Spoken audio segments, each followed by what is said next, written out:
मंगलम भगवान वीरो मंगलम गौतमी मंगलम कुंकुंदार्य जयेंद्र सर्वमंगलम मंगल्यम सर्वकल्याणकारकम प्रधानम सर्वधर्माणां जयं जय केशव नमः साराय स्वामी विद्याचकास्ते चित्स्वभावाय भावाय सर्वभावांतर्गते SMS पढ़ो।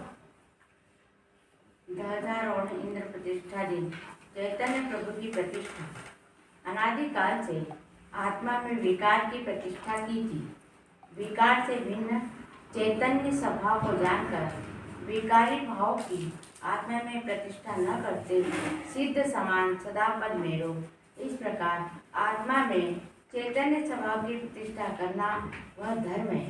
श्री अनंत भगवान को भी विकार वह मैं नहीं अखंड चैतन्य स्वभाव में हूँ ऐसे भाव द्वारा स्वयं के आत्मा में चैतन्य स्वभाव की प्रतिष्ठा करके और बाद में उसमें लीनता से राग द्वेष का नाश करके केवल ज्ञान प्रकट किया, उनकी यहाँ स्थापना होती है।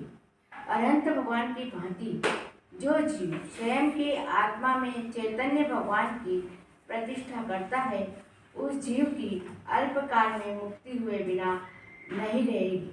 राजकोट पंचकर्णानक प्रतिष्ठा महोत्सव के अवसर पर श्री गुरुदेव के प्रवचन। कैसी बढ़िया बात है।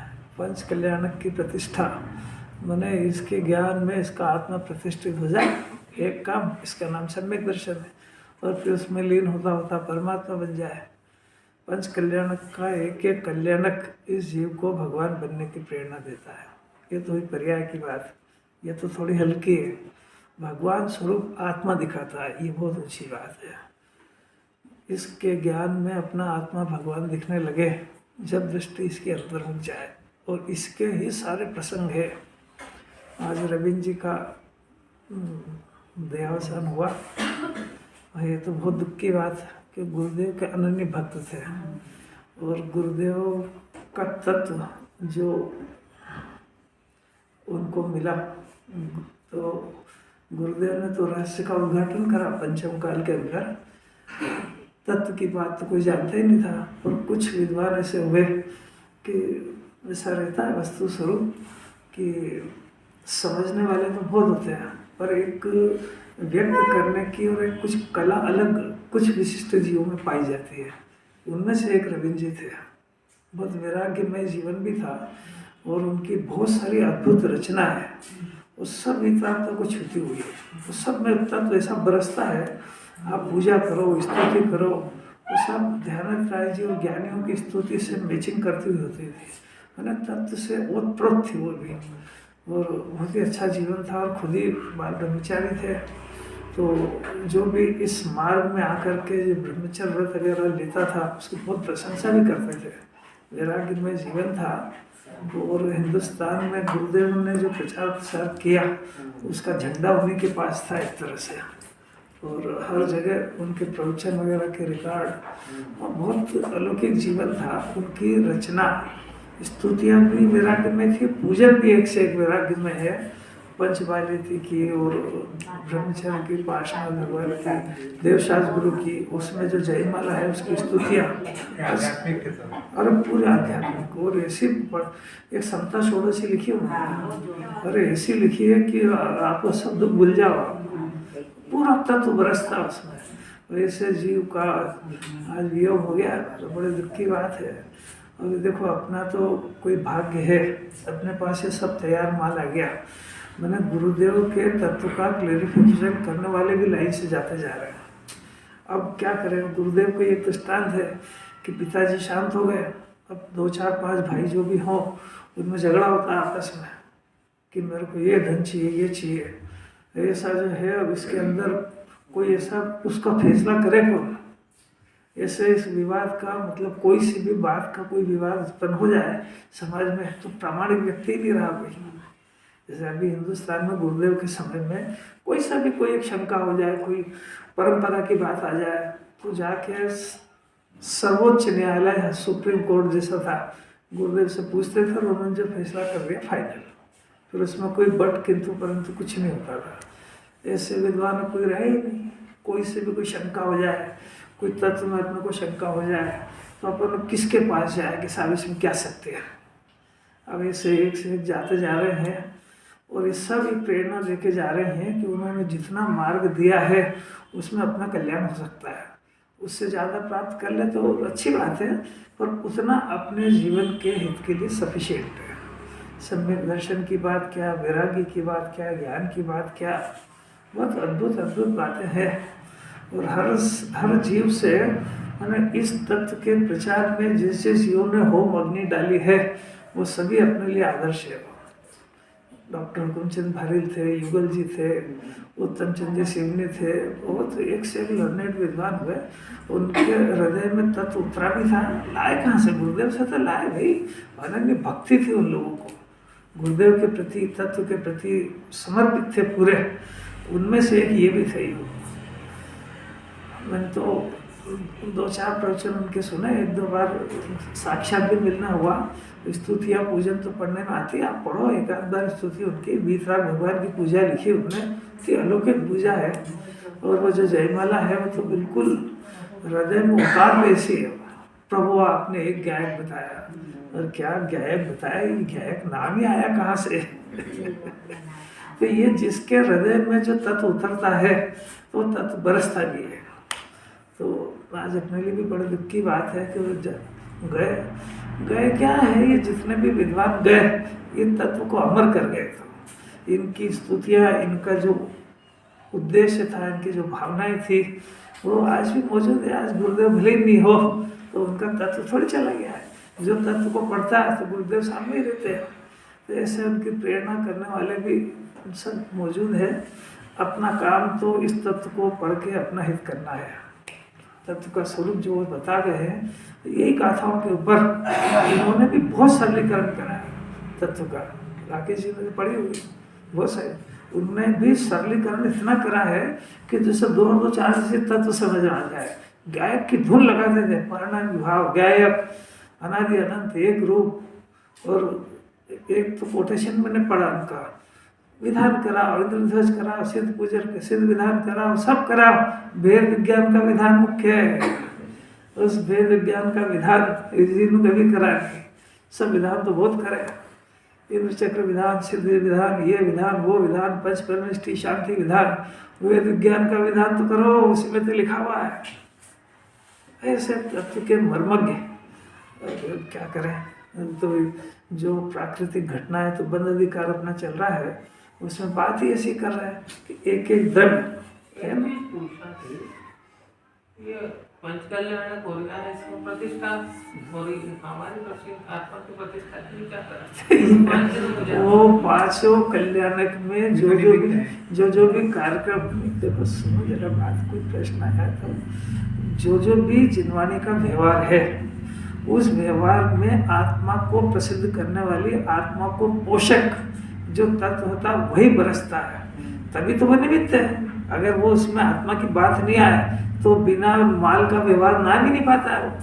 तो जैन दर्शन का हर व्यवहार वो निश्चय का पोषक करने वाला है, निश्चय को बताने वाला है। अब वो तो बताने वाला है, वो कार्यक्रम तो बताने वाला है। हर कार्यक्रम का नाम व्यवहार है और बताएंगे उसमें निश्चय। अब देखने वाला क्या पकड़ता है, ये उसके उपादान की बात है कि वो कार्यक्रम के व्यवहार को पकड़ता है कि उसमें जो तत्व बरस रहा है उसको पकड़ता है। ये अपने देखने वाले की क्वालिटी है। तो पंचकाल की सारी क्रिया, क्योंकि निश्चय जो है वो कोई आँखों से बताया नहीं जा सकता है, निश्चय श्रद्धान का विषय होता है। और जो जिनवाणी में व्यवहार भी उसी को कहते हैं जो निश्चय की प्रेरणा करने वाला। प्रेरे जे परमार्थ ने ते व्यवहार समंत, बाकी को व्यवहार ही नहीं कहते। तो ये पंचकल्याण की जो ये क्रिया है, इसमें पूरा, अरे इतने क्या, बल्कि वो पाषाण लेके आए, जब से लेके परमात्मा बनने तक की विधि है उसमें पूरी। बात यह है कि जब वहाँ पे पाषाण से परमात्मा बना सकते हैं तो ये आत्मा तो बना बनाया भगवान है, इसको समझ जाए।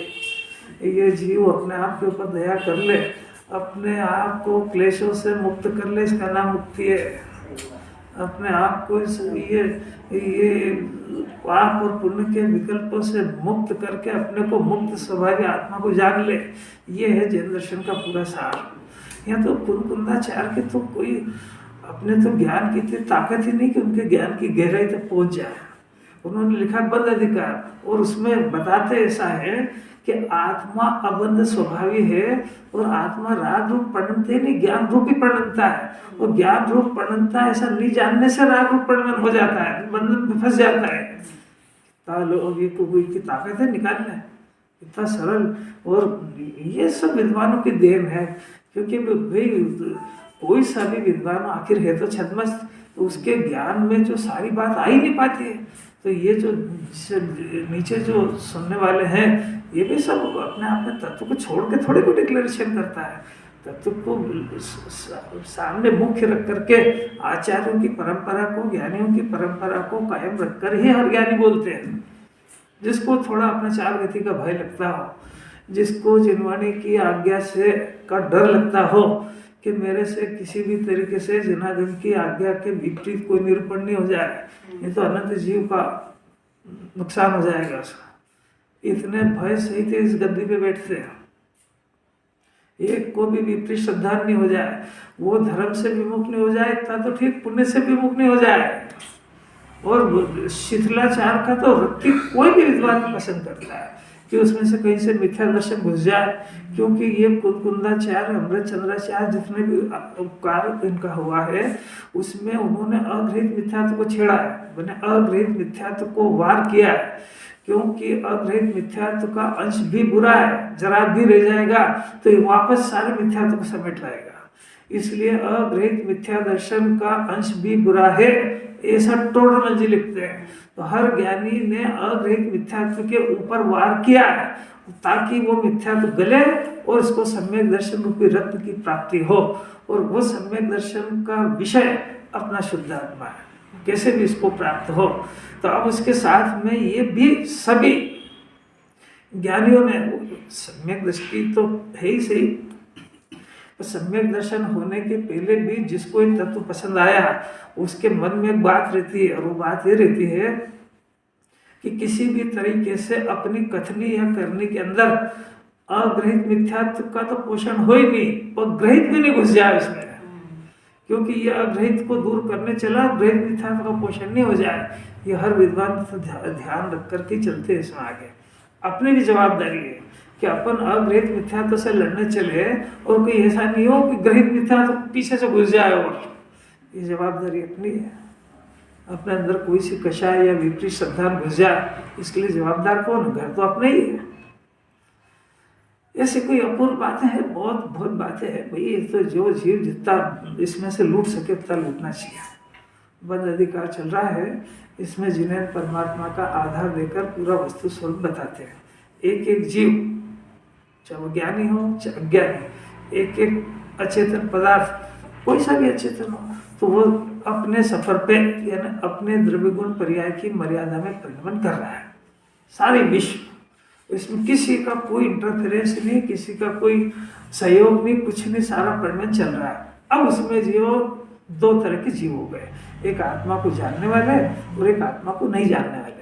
आत्मा को जानने वाले मैंने ज्ञान स्वभाव को अपने ज्ञान में स्वीकार करके ज्ञाता रूप परिणमन करने वाले, और एक ज्ञाता स्वभाव को नहीं जान करके राग से परिचय होने के कारण अपने को रागी मानते हुए और राग की कर्ता बुद्धि को रखते हुए उनके ज्ञान में भी लोकालोक आता है। तो दो तरह के जीव हो गए, एक ज्ञाता रूप परिणमन करने वाले और एक राग रूप परिणमन करने वाले। अब सारे जगत की व्यवस्था जो चल रही है उसमें उसके ज्ञान के अंदर जब वो विषय बनता है तो ज्ञानी तो उस परिस्थिति का ज्ञाता रहकर अपने परिणामों को बिगड़ने नहीं देता है, और ज्ञाता रूप परिणमन करते करते अपने आप को परमात्मा बना लेता है। और अज्ञानी जीव उन ज्ञेयों को देख करके विविध कल्पनाओं में अपना मानेगा, पराया मानेगा, अच्छा मानेगा, बुरा मानेगा, बचाना चाहेगा, मारना चाहेगा, ऐसी झंझटों में फंसकर अपने लिए अनंत संसार खड़ा कर लेता है। दो टप्पी बात है, ये जिनवाणी इसको ज्ञाता रहना सिखा रही है, जगत के पदार्थों को छेड़ाछाड़ी थोड़ी सिखा रही है। एक एक जीव का जीवन मरण, अब आज उनका देह छूटा तो अब महावीर भगवान से पूछते हैं, अगर वो होते यहाँ पे तो बता देते छूटेगा, पर उनके छूटने से अपने ज्ञान का तो कोई संबंध नहीं है, बस उनका जो लाभ ले लिया सो संबंध है बस। तो वो केवल ज्ञानी ने यही वस्तु स्वरूप बताया है कि जगत की कोई घटना वो आपके परिणामों की अपेक्षा रखती नहीं है। जो इसमें रह गए वो परमात्मा बन गए, वो जो छेड़ाछाड़ी कर रहे हैं तो छेड़ाछाड़ी होने रही अपने लिए संसार खड़ा हो रहा है। इतनी दो टप्पी बात समझ में आ जाए जीव को, ध्यान हो जाए। एक एक कार्यक्रम ये तो बहुत ऊंचे निमित्त है पंच कल्याणक। तो इसके पहले भी जिन्हें दर्शन स्तुति पूजन ये सब इसको तारने की है, एक उतर जाए तो सारा जनागम उतर जाएगा। ऐसा जैसे नचार्य ने समय सार की टीकाओं में लिखा है कि ये जीव को निश्चय व्यवहार निमित्त उपादान क्रमबद्ध जीव अजीव सात तत्व छह द्रव्य पंच परमेश्वरी का स्वरूप एक का भाव ख्याल आ जाए तो पूरा जनागम समझ में आ जाएगा उसको। इसलिए जिनवाणी इतने भेद कर करके बता रही है, जिसको जो पसंद आ जाए। किसी को पूजन के माध्यम से तत्व झरता है अंदर, किसी को स्तुति से, किसी को भजन से, किसी को शास्त्र पढ़ने से, किसी को शास्त्र सुनने से, ये सब तरफ पूरे व्यवहार है। इसको अपना उसमें से मर्म पीना सीखने के लिए अपन इतनी सारी मेहनत कर रहे हैं सब। जिसको जैसा पसंद हो, अपने आप को भगवान बनाना ये काम है, अपने आप को निशंक बनाना ये काम है, अपने आप को निर्विकल्प करना ये काम है, अपने आप को जगत की व्यवस्थाओं का ज्ञाता रखना ये काम है। किसी जगत की व्यवस्था में छेड़ाछाड़ी करना ये कोई जनागम का उद्देश्य नहीं है। क्या अलौकिक बात है। यहाँ बंद अधिकार है ना, इसमें बात बताते हैं, यथार्थ वस्तु स्वरूप को जान करके यथार्थ तत्व को पसंद करना ये बंद अधिकार है। क्या कीजिए आप सब गोलमाल बातें हैं ना सब। अभी बताते देखो, अभी बताते देखो। प्रथम तो पेज नंबर 385 है ना, 254 से 256 की गाथा है। इसमें कर्म के उदय से जरा इसका गाथा पढ़ ले तो सबको रिवाइज हो जाएगा। सभी जीव कर्म के उदय से दुखी सुखी होते हैं और उन्हें कर्म तो देता नहीं, तो उन्हें कर्म तो देता नहीं, तो तूने उन्हें दुखी सुखी कैसे किया? ये अपने से प्रश्नाचार कर रहे हैं कि मैं बच्चों को दुखी सुखी करता हूँ, वो बहुत दुखी है, तो वो आचार्य कह रहे तो कर्म तो देता नहीं, कैसे कर देगा सुखी? फिर यदि सभी जीव कर्म के उदय से दुखी सुखी होते हैं और वे तुझे कर्म तो नहीं देते, तो उन्होंने तुझको दुखी कैसे किया? आपके साथ अपने आप से प्रश्न है, ये दुखी तो है। अभी अपने आप से प्रश्न करो ना, आचार्य पूछ रहे हैं कि भाई उसने तेरे को दुख कहाँ दिया? उसने वो तो जिनेंद्र भगवान से पूछो तो कहेंगे जगत का ज्ञेय है, जगत का ज्ञेय अपनों को क्या दुख देगा? जगत के अंदर सारे बनाव, उन बनावों का नाम निमित्त नैमित्तिक संबंध है। सुनना जरा ध्यान से। जगत के अंदर ज्ञानी और अज्ञानी का भेद नहीं है। जो घटना घट रही है उसमें निमित्त नैमित्तिक संबंध होता है। मैंने कोई संबंध नहीं है उसका, उसकी उपस्थिति होती है, दैट्स ऑल। कंफ्यूज नहीं होना उसमें कि निमित्त नैमित्तिक तो है ना, निमित्त नैमित्तिक है ना, नहीं है। निमित्त नैमित्तिक मैंने दो पदार्थों के दो पर्यायों की एक साथ उपस्थित रहने का कारण, बस दैट्स ऑल। मैंने इसका कषाय रूप वर्णन करने का काल और घर के अंदर किसी तरह की विपरीतता, बस वो बच्चे की हो, पत्नी की हो, पुत्र की हो, नौकर की हो, कुछ भी हो, वो उस समय में ये घटना होती है, तो उसका उपस्थित होना और इसका वर्णन करना, इसका नाम निमित्त नैमित्तिक। इसमें किसी ने कुछ कराया नहीं। तो जगत की हर घटना के अंदर कौन सा संबंध है? निमित्त नैमित्तिक। निमित्त नैमित्तिक संबंध का अर्थ क्या है कि कोई संबंध नहीं, इसका नाम नहीं। अब उसको कैसे समझाएं? तो एक संबंध आपका आरोप दे दिया।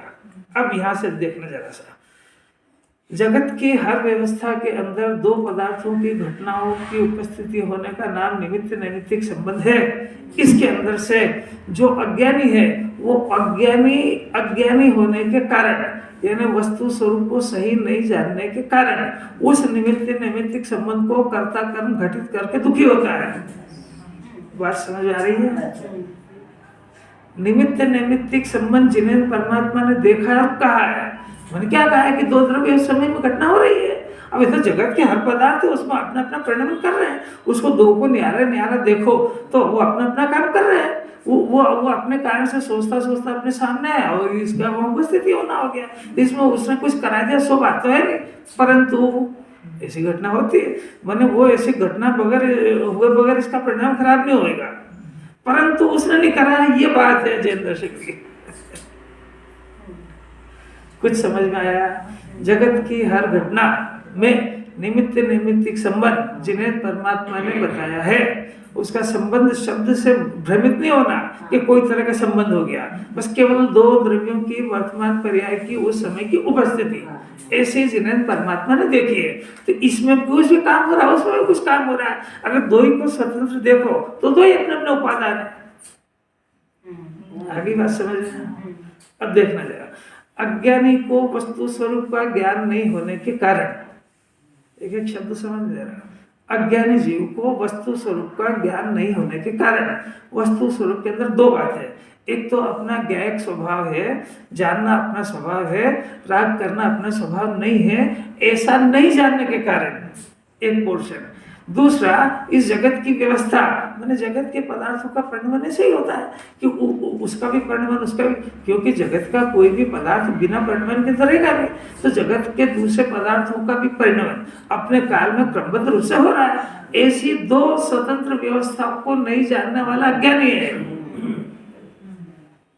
बात समझ आ गई? अब उसके आगे, जब ऐसा हो रहा है, ऐसा इसको ज्ञान नहीं है, तो ये उस निमित्त नैमित्तिक संबंध को कर्ता कर्म संबंध मानेगा ही। ये मिथ्या दर्शन की पहचान है। अपने अंदर टटोलना जरा, निमित्त नैमित्तिक संबंध बनाते हैं अपन की कर्ता कर्म संबंध। अब संबंध कौन सा है? इसने क्या माना? अब ये अनंत संसार पड़ जाएगा। क्यों? क्योंकि इसने अपने अंदर होने वाले इस काम का कर्ता उस पर थोप दिया इसने। तो इसने अपने अंदर चाहे विवाह हो चाहे स्वभाव, इसने इधर हुई ना आकुलता, तो ये आकुलता हुई, ये तो कार्य हो गया। इस कार्य का कर्ता कौन है? तो ढूंढेगा तो सही है। तो किसको जवाबदार बनाया? उस पदार्थ। अब वो पदार्थ इसके परिणाम का कर्ता है कि नहीं, कि ये जिनवाणी बताएगी। और इसका तो कहना साहब ये नहीं होता तो मेरे ये नहीं होता, और पर तेरे लिए क्या सारी दुनिया का अभाव हो जाए, क्या करे? और जिन्हें भगवान ने ये कहा जब भी इसमें कोई परिणाम होगा तो उसमें वास्तव में होता तो अपने वो पदार्थ की उपस्थिति होती तो अपने असता वेदनी कर्म के उदय से, पर इसने जो परिणाम जो असता वेदनी कर्म का उदय आया, पर जुड़ने का काम इसने करा है। और वो जब इधर उदय आया है तो उसका बहिरंग निमित्त कोई न कोई है होना चाहिए, क्योंकि जगत का बनाव है। अब ये आयु दे छूटा ना, तो सारे ज्ञानियों की दुनिया में भाषा में यही कहेंगे, बीमार थे, हार्ट अटैक हो गया, जो भी हुआ, वास्तविक कारण जिन्हें भगवान से पूछो, आयु का विषय हो गया, ये भी निमित्त है। वास्तव में तो आत्मा अपने कारण से अपने जहाँ जाना था वहाँ चला गया, और शरीर को जहाँ जाना था वहाँ चला गया। शरीर पुद्गल परमाणु का ढेर है, शरीर यहाँ से छूट के शमशान घाट जाएगा, आत्मा अपने अपने सफर पे निकलेगा। वास्तविकता तो ये है। आयु कर्म भी निमित्त है, बाहर तो ये निमित्त है ही नहीं। बहिरंग निमित्त को निमित्त नहीं कहते, इसको खाली समझाने के लिए कहते हैं, क्योंकि निमित्त होता है वो अनुकूल और अनुरूप होता है। कितनी समझने की बात है।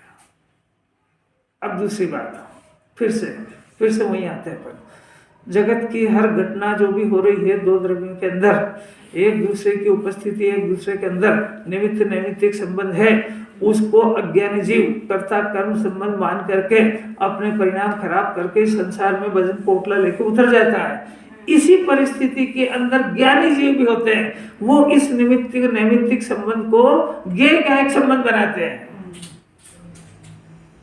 किस समझ आया? ज्ञेय गायक माने मैं आत्मा, और मैं आत्मा ज्ञान स्वरूप परिणमन करने वाला, वो जगत की घटना मेरे लिए ज्ञेय है, मेरे ज्ञान का विषय है, यानी उससे मेरा कोई संबंध नहीं है, क्योंकि ज्ञान का विषय तो तीन लोग होता है। कोई दिन की कोई बात अगर इसको उतर जाए तो सारे व्यवहार फेमस प्रसिद्ध हो गया। जो काम जिनागम को दिव्य ध्वनि में अनंत तीर्थंकरों को कराना वो काम कर लिया इसने। इसके हाथ में ऑप्शन है कि गेय गायक संबंध बनाता है कि कर्ता कर्म बनाता है। निमित्त नैमित्तिक को भूल जाना। निमित्त नैमित्तिक जिनेंद्र भगवान ने कहा है। ये कौन सा बनाता है, गेय गायक कि कर्ता कर्म? तो सब देख लेना, पकड़ लेना। आज इसके हाथ में सत्ता है। अगर ये उसको गेय गायक संबंध बना ले तो जिनेंद्र भगवान ने कहा है कि निमित्त नाम का कोई पदार्थ जगत में नहीं है जो इसके परिणाम को बिगड़वा सके। इतने शौर्य से सुनना चाहिए। मैंने बिगाड़ा है, बात सत्य है, परंतु इसकी कोई जवाबदारी नहीं तो सारी दुनिया सड़ जाएगा। कुछ बात समझ में आएगी तो उसके चेहरे पर प्रसन्नता भी आएगी। तो हो, मैंने तो कभी इन बातों को सुना ही नहीं, ये तो मेरी बरामद की बात है। इसमें तो मेरे परिणाम को कलुषित होने से बचाने की विधि बताई जा रही है। इसमें तो मेरे को शांति का संदेश दिया जा रहा है। इसमें तो मेरे को ही कहा जा रहा है कि तू परमात्मा ऐसे बन सकता है। तेरे को परिणाम खराब करने से जगत की कोई व्यवस्था थोड़ी बदलेगी कोई, तो तू काय को चलता है? अरे इतनी बात सही है, किसको समझाए? अरे क्या राकेश जी, इतनी मुंह से निकल जाए इसको। ये तो जिनवाणी पढ़ता भी दूसरे के लिए, यहाँ एक एक सिद्धांत अपने लिए। और जिनवाणी खुलेआम पूछ रही है कि दो पदार्थों में के अंदर किसी तरह का कोई संबंध नहीं होता है, फिर भी तेरे को बनाना हो तो गेय गायक संबंध है उसमें। कर्ता कर्म संबंध तो इस विश्व में न ज्ञानी हो न अज्ञानी हो ही नहीं सकता है, क्योंकि एक एक द्रव्य अपनी पर्याय को लेकर अपने अंदर परिणमन करता है, बाहर जाता ही नहीं हो। इस अकाट्य सत्य से जब तक कि ज्ञान स्वीकार नहीं करेगा तब तक भटकेगा चार गति। कोई जिनेंद्र भगवान बचाने वाले नहीं है, ये आशीर्वाद देने वाले परमात्मा नहीं है। सब व्यवहार के कथन में आप आशीर्वाद दे दो और ये हो जाए। ये तो जगत तो सारी होंदा है। तो ये जितनी आयु कर्म लेकर के आया था वो आयु का पोटला खुल चुका है, तो हर समय उसमें निर्जन हो रही है कि नहीं? तो अगर ये मान लो 60 साल 70 साल की आयु लेकर के आया और ये 40-50 साल का हो गया, तो इसकी उम्र बढ़ रही है कि घट रही है? तो ये क्या कहता है, सारी दुनिया क्या कहती है? बर्थडे मनाया तो सही, बड़ा हो गया उतना। दोनों ही अपराध है। बर्थडे एक तो मरने की तरफ जा रहा है और बर्थडे मना रहा है। जगत तो ऐसी चलता है। जगत से क्या तुलना करना है? और तुम जगत में रहते हो तो जगत की भाषा भले ही वापर लो, दे दो उसको आशीर्वाद, पर ये जानो कि सब बोगस है, इसमें कोई दम नहीं, सब उल्टा काम है। अरे उसकी मनुष्य पर्याय की 1 साल और घट गई। जिनेंद्र भगवान से पूछो, गुरुदेव हजारों प्रवचन में बात कहते हैं निरंतर मृत्यु के समीप जा रहा है और प्रसन्नता हो रही तेरे को। अभी तो तू आज के दिन ये हिसाब लगा कि तूने अभी तक करा क्या है। तू अपने आप को कर्ता कर्म संबंध बनाता है कि गेय गायक संबंध बनाने का प्रयत्न करता है? अपना अपना कैलकुलेशन देख लेना। आपने इतने दिन जिनवाणी सुनी है तो जगत की घटना तो होगी इससे। कोई जगत के उस पदार्थ का भी परिणमन नहीं रुकेगा और इसका भी नहीं रुकेगा। इसके अंदर ज्ञान भी हो रहा है, राग भी हो रहा है। तो ये ज्ञान को वापरता है कि राग को? फिर से मैंने क्या पूछा, समझ में आया? अगर ज्ञान को वापरेगा तो गेय गायक संबंध स्थापित करेगा, अगर राग को वापरेगा तो उसको देख देख के जलेगा। दो ही काम करेगा, या तो देख के दुखी होएगा और या सुखी होएगा। क्या करा क्या है जीव ने? जब तक पूरा अवृत्ति था, जैन दर्शन को नहीं समझता था, तो सारी दुनिया को मारने की कोशिश में लगा रहा। और जब थोड़ा सा जैन दर्शन समझ में आया तो इसने व्रत धारण कर लिए, तो ये जीवों को बचाने में लग गया। और दोनों तरह का मिथ्या दर्शन है, दोनों में सेम कैटेगरी का पाप होता है। ना तो ये मार सकता है और ना बचा सकता है, पर एक पोर्शन तो पूरा अपना अनादिकाल मारने में चला गया। डाला और क्या पढ़ाते उसे? कब हुआ भय बलहीन, तो बस उसे बड़ा हुआ तो छोटा को मार के खा जाओ। ये धंधा करा उसने, तो मारा ही नहीं लगा ना। बड़ा हुआ और किसी जीव के ऊपर दया कर दे रहे हो, ये तो बहुत गजब हो गया। अब जैन दर्शन में आ गया तो बस इसको एक लगा भी अपने जीव से कोई मरने जाए, अपन अहिंसा कुल में पैदा हो, ये बचाओ बचाओ बचाओ, थोड़ा धर्म कर लिए, वहां धर्म कर लिए, बस जिनवानी ये समझ ही नहीं पा रहा है कि मारना और बचाना दोनों तरह का अद्वेषान है। क्योंकि जिन्हें परमात्मा ने आयु कर्म साथा साथा दो ही देखा है। तेरे हाथ में ना किसी जीव को सुखी करना ना दुखी करना, और ना तू किसी से सुखी दुखी होता है। मार नहीं सकता, बचा नहीं सकता, तो कुछ भी नहीं कर सकता, करेगा ये अगर इस जीव को ये वास्तव में सुनेगा तो प्रश्न होगा और होना चाहिए कि सब मैं क्या करूं, ये तो बता।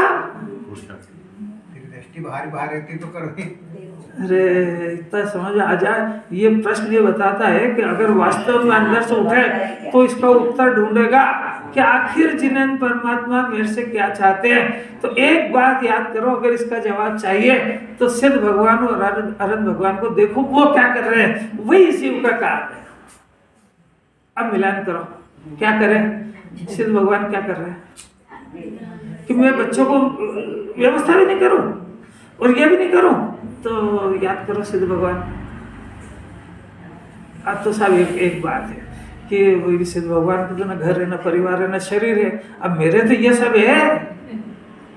तो भाई तेरी भी एक बात रख लेते हैं कि तेरे को तेरी गृहस्थी के हिसाब से अगर तेरे को ऐसा परिणाम भी हो रहा है तो उस परिणाम को है और निरर्थक जानते हुए अपने शुद्ध स्वभाव को जानने का अभ्यास करो। तो वो तेरी इस परिस्थिति है तो तू वस्तु स्वरूप का उल्लंघन करेगा, ये थोड़ी कोई मंजूर होएगा। रख लेना आपकी बात कि आपको उस जाति का परिणाम नहीं चाहोगे तब भी होगा। इसी का नाम तो भूमिका है। चौथे गुण स्थान में होता है, पंचम में होता है। मुनिराज को कोई जीव मरने जाए इस बात का ध्यान रहता है, तो इसका अर्थ ये थोड़ी कि वो समिति और गुप्ती से चल रहे हैं तो किसी जीव को मारने से बचाने लगे। उस परिणाम को है जानते के उपाधि आपको इतना सब पता है तो आप घर गृहस्थी के अंदर उस परिणाम को है जानते हुए नहीं रह सकते। अरे मुनिराज से कुछ सीखना भी है कि नहीं सीखना है और इससे जाकर क्या सरल होगा, कितना सरल है। आपकी भूमिका को कायम रखते हुए जवाब दिया आचार्य ने। ऐसा नहीं कहा कि सिद्ध भगवान की तरह, जो सिद्ध भगवान की तरह घर में भी ज्ञाता रह जाए, है ना, ज्ञाता रह जाए तो उसको जो भूमिका के अनुसार राग नहीं होगा तो समाज में भी नहीं रह पाएगा, घर में भी नहीं रह पाएगा, डंडे मार के निकाल देंगे घर के बाहर। अब कितना गजब है यार, जीने की कला सिखा दे उससे एकदम से कोई जिनवाणी अपेक्षा नहीं कर रही है कि तू बच्चों का ध्यान मत रख और ये मत रख। कुछ नहीं, तेरा गुणस्थान नीचा है तो तेरे जो बच्चे हैं और तेरी जो घरवाली तू ये लेके आया इनको, इनका विकल्प तेरे को क्यों नहीं हुआ।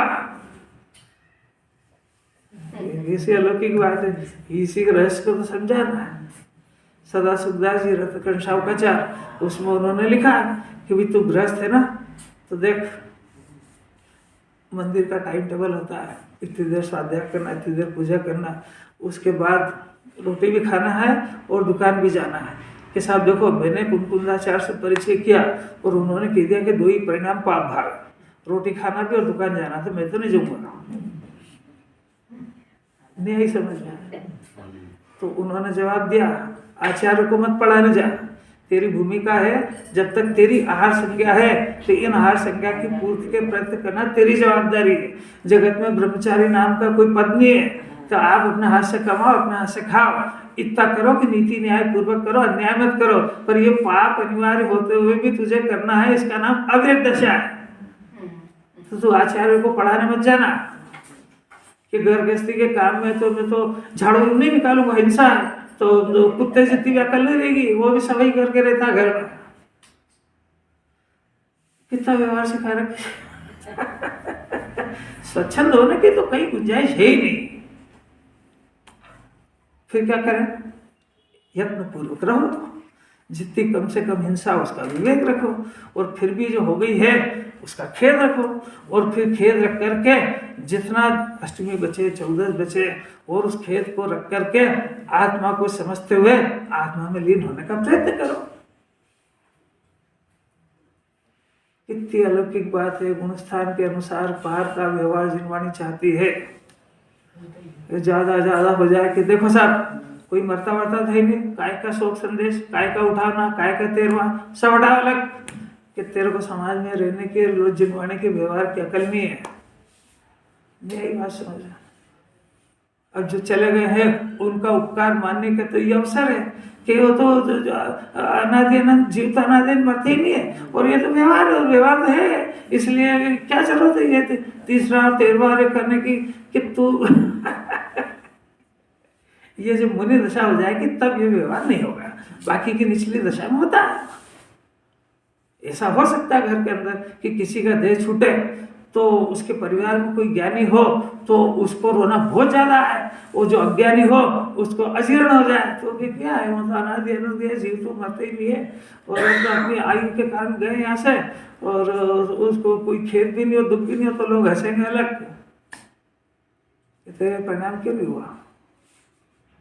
रागी को राग भूमिका के अनुसार होता है, ऐसा यथार्थ वस्तु स्वरूप जान करके अपने आप को हॉकी के खिलाड़ी की तरह 11 बालों के बीच में से अपनी बाल को सुरक्षित गोल कर दे, वो विजेता होता है। ऐसा सारी परिस्थितियों के अंदर 6 द्रव्य 7 तत्व की सब पाप के पुण्य के परिणाम, घर की व्यवस्था सारा उदय होते हुए ये जीव अपने को बचा के गोल कर जाए तो भगवान बन जाएगा। चलेगी बात तो बहुत प्यारी प्यारी बात है।